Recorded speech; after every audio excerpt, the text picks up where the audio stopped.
আসসালামু আলাইকুম গাইজ, কেমন আছেন? আজকে আমি আপনাদেরকে সাধারণ শাকভাজি রান্না করা দেখাবো, কিভাবে শাকভাজি করে।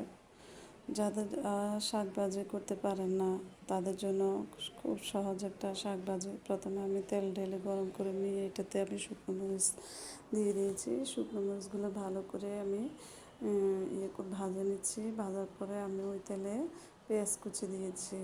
পেঁয়াজ কুচি দিয়ে এটাকে ভালো করে নেড়ে ছেড়ে নিচ্ছি গ্যাস। একটু লাল হয়ে আসলে আমি কি করব, শাকটা দিয়ে দিব। আমি শাকটা আজকে একেবারে বসা দিব, এটাতে কোনো দিব না, এটা কোনো আগে আমি সিদ্ধ করব না, একসাথে একবারে বসা দিচ্ছি। দেখেন গ্যাস, এভাবে শাক রান্না করলে আপনি 2 মিনিটে শাক রান্নাটা সত্যি সত্যি 2 মিনিটে আপনি শাকটা রান্না করে ফেলতে পারবেন। দেখেন গ্যাস, আমার শাকগুলো দেওয়া হয়ে গেছে। এখন আমি এটাতে ভালো করে করব। দেখেন গ্যাস, আমি এখানে এটাতে স্বাদ মতো লবণ দিয়েছি। যতটুকু লবণ দেওয়ার প্রয়োজন ততটুকু দিয়ে দিয়েছি।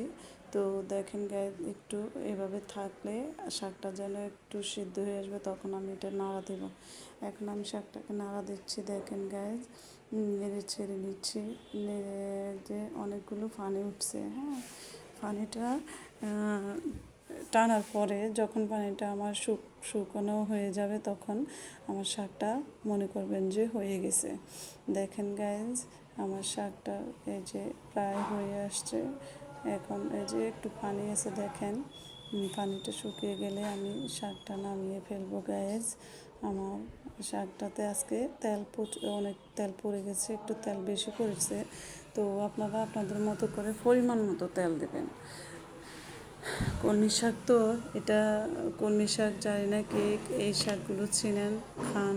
তো আমাদের এদিকে কলমি শাকই বলা হয় এটাকে, আমরা এটাকে কলমি শাক নামেই চিনি।